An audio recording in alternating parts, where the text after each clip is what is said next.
These are the plaintiffs, Danielle Garrity and Roxanne Luciano. Danielle says she, Roxanne, and the defendant lived together, but the defendant's girlfriend didn't like him living with two girls, so he moved out. He still owes them for 1 month's rent, which he's ignoring them about.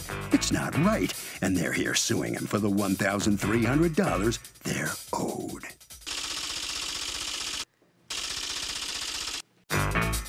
This is the defendant, Arthur Bevan. He says the plaintiffs were his friends of 10 years, but living with them turned into a horror show. They don't work. They party all night, every night, and he owes them nothing. That's right, he did leave early, but he paid a portion of their share of the rent for 11 months because they had no money. And if anyone here in this court's owed money today, it's not them. He's accused of a premature departure.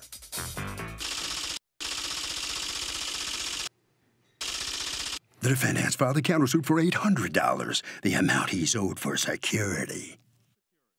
All parties, please raise your right hands. Welcome back to the People's Court. Next case on the docket. The plaintiffs say they lived with the defendant and his roommates, but he bailed, and he owes them rent. But the defendant says all these girls do is party, and he owes nothing. It's the case of Party in the USA. Thank you, Douglas. You're welcome, ma'am. Okay, Danielle Garrity? Yes. And Roxanne Luciano? Yes. You are suing Arthur Bevan for $1,300, the amount of rent owed for August of 2016, which according to you, he didn't pay. And you are counterclaiming against them $800 for security deposit that was not returned to you? Yes. All right, let me hear from you first. Tell me what happened. We signed the year lease. In June, he told us that he was going to be leaving early, but he was going to continue to pay the rent until the end of the lease, and he left. How did you guys know each other beforehand? Just mutual friends. Okay, and when you move into this place, what's the agreement on who's paying what? The agreement is, well, we looked at 2 other places. After we looked at the one that we live in now, it was for $1,700, and we were going to sign that, but we seen this, and it was nice. Artie offered, he said, you know, I'm living by myself now. I paid $1,300. If you guys can't afford this, it's $2,300. I'll put what I'm paying for now for the studio, the $1,300, and you guys could split the rest. Okay, and then, so how many bedrooms was this place? 3 bedroom, 3 bathrooms. So everybody got a bedroom, but you each paid $500 and he paid $1,300? Yes, he had the master bedroom, and yes. Okay, all right, and you lived that way for how long? So for, what, 10 months? 10. And then what happened? Then he comes to you and he tells you, I'm gonna move out because he has a girlfriend now. Well, that wasn't really like what he said. What did he say? He just said, I have the text messages. It says, as you guys know, I'm just going to move out when the lease is up. I'm going to continue to pay till the lease is up, but I'm just not going to live here. He did give us for 1 month. Where did he go? He moved in with her, I believe. Okay. All right, can I see the text? Sure. And how long have you been dating? A year. A year. Are you living with her? Yes. Okay. Okay, so he tells you that whether he's living there or not, he will continue to give you the rent. And then what happens? Yes. He moves out when? It was around the 2nd week of July. Okay. He moved out, but he did pay for July's rent. August is the last month according to the lease, correct? August 30th, yes. Okay, and then and what does he pay in July? $1,300? Yes. And then August comes, and what does he do? I have the text message here as well. I tried to contact him. Cliff said if you want Cliff is the landlord? Yeah. If you want the deposit, your walls have to be painted white, and your room and bathroom is supposed to be clean before you leave. Are you going to paint and clean to get your deposit back? Yes, I am. When? Monday. And the rent? I'll let you know when I have it. It's due the 5th. I don't have it right now because I had to fix my credit. Well, we don't have it either, and honestly, that's not our problem, though. You knew you had a lease with us until the end of August. You decided to do all this. Well, I can't give you money I don't have. And then he just stops corresponding with you. What happened here? Because you are on a lease until August, until the end of August. Absolutely right. So is there a different dynamic when a guy and a girl are roommates versus a guy and a girl and a girl? What do you say? Yes, totally. Why? It's because they're different genders. Okay, but that just, okay, I figured that one out. Why is there a difference? Physical attraction. But what if there is none? What if there is none? It's a difference more so because it's a woman. You can walk around the house however you want. You just want to walk around naked is what you want to do. Okay, going inside the courtroom. I told him I would pay. I said I would pay as soon as I got it. I never told him I wouldn't pay. Except for that we're here and you haven't paid, right? Yes, okay. Because we came here. Okay. I told him I would pay, and then I got a letter in the mail saying they were taking me to court. Yeah, because you didn't pay. and I told them I was going to pay it. I know, but they can't deposit your good wishes. So what is your defense to paying? That's what I'm trying to figure out. First of all, Your Honor, it was from day one. It was. Okay, can you use a different word when you're in a court of law in front of a judge? Do you think, are you capable of cleaning up your language, or are you so low rent that that actually came out of your mouth in a courtroom? I mean, come on. Yes, Your Honor. Go ahead.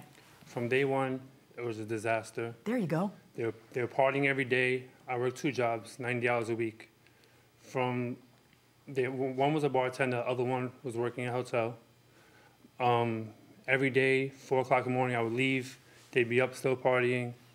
I would get no sleep. I would ask them to stop. They would say, okay, but they would continue to make noise. You know, I could hear, because my room was right by the living room. So I would just hear them continuing every day. Then I told them multiple times that I would have to move out because I couldn't sleep. I have to work. I have to get up. Neither one of them would have to get up. What happened with the landlord and the paint and all that stuff? I told them I was going to come paint the apartment. They never got back to me, and then they already had somebody living there. How am I going to paint the room when somebody already lives in the room? What does it matter? You got to get that done, or you couldn't get your part of stuff. Did the landlord apply his security deposit towards rent, or no? No. Okay. So the landlord still and who put what in the security deposit? How much did each of you pay? $766 was each for the deposit. Okay. So what is your reason for not paying the last month rent? I didn't have it? There wasn't a reason. I was going to pay it as soon as I got it, Your Honor. Okay, because in your answer to the complaint, the stuff you say is, hey, I overpaid rent all these other months because we should have been splitting it. Well, what happened to that defense? Is that... Well, I did, Your Honor. I was paying $1,300. Yeah, but is that by agreement? Verbal agreement, yes, Your Honor. Yeah, so if it's for a verbal agreement, that's not going to get you very far. Because if you agree to pay more, then you do pay more. Also, Your Honor, my furniture was destroyed. My living room furniture was destroyed. There was throw up. Okay. Vomit all over my furniture. Alcohol from their friends. Okay. My window in my room, because one of their friends wanted to get into the apartment, broke through my window, and I couldn't open my window for 7 months. All right. I very clearly see in your text that you're telling them you are going to pay. So yes. I'm not sure what your defense would be. I know you feel like you should have gotten your deposit back, but that's between you and the landlord. Do you want to come up? What's in your hand? This is, they advertised the room for rent on Facebook in June, and he paid June and July's rent. Okay, but they already had the room up there for... Why were you guys advertising? Is that true? Were you advertising it? Yeah, I did. It's also the same date that you could see in the text messages that he sent me that said, I am going to be moving out.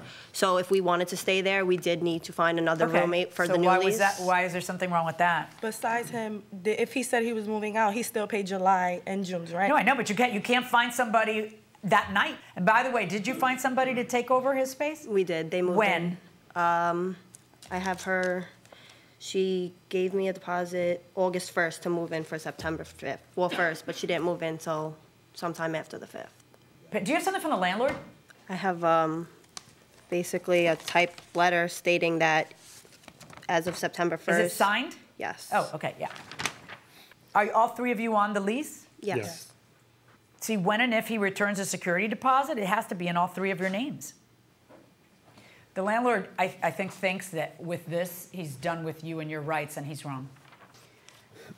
Look, I hear what you're saying, but I never see in any of your texts, look, you've made this unlivable for me. In fact, it's the opposite. In your text, you say, look, I'm moving out, and don't worry, I'll pay through the end of the rental period. So it's hard to then say now, in retrospect, I should have just made it into thirds when that wasn't your agreement, according to yourself. And it's also hard to say now, they made it unlivable when that's not what you said when you were texting them about moving out. You said you'd do it, and you have to do it. My verdict is for the plaintiffs in the amount of the $1,300 for the month of August. As for the counterclaim that you have for the $800, I think you've got a good counterclaim, but it's against the landlord. That's who you have the privity of contract with. That's who didn't return the money. And it sounds to me like if you were in front of me right now with the landlord, I'd be saying, what do you mean $800? You didn't even paint it. The other person painted it and blah, blah, blah, blah. And it's going to become a problem because the landlord, I think the landlord thinks that with this letter he's done with his rights, and he's not. In any event, that's going to be between you and the landlord. So on the counterclaim, 0, because they are the wrong party, but on their claim against you, $1,300. That's my verdict. Good luck, folks. Both sides just hold on right there. So the plaintiffs prevail. They get the $1,300 they need, the rent for August. Mr. Bevan's just come out. You understand the judge's decision? Yes. And you understand about the countersuit? Yes. Very good. You know, I would be remiss if I didn't ask you about your body art. It's hard to miss looking at you. Didn't that hurt? No. Seriously? Yeah, it doesn't. And what's it supposed to represent? What am I looking at? Judgment. Judgment. Judgment Day? Mm-hmm. And does it go further? Yes. All down here? Yes. Everywhere? Yes. How far? To my waistline. To your waist? Yes. You're a walking work of art, right? Yes, sir. Oh, I wish you could show it to me, but I won't take the time now. Thank you very much. Thank you. Very interesting indeed. Here come the plaintiffs now. I guess you've seen all the rest of that body art, haven't you? Yeah. Huh? I guess. You guess? Is it interesting? Is it good? Okay, never mind. You don't want to talk about it. I'm speechless. You're speechless. Good for you. You satisfied? Yeah. Okay, good enough. Thank you very much. Thank you. Thank you. All right. Harvey? Doug, I mean, short and sweet, you sign a lease. You are stuck with the rent for the entire lease term unless the landlord can re-rent the joint.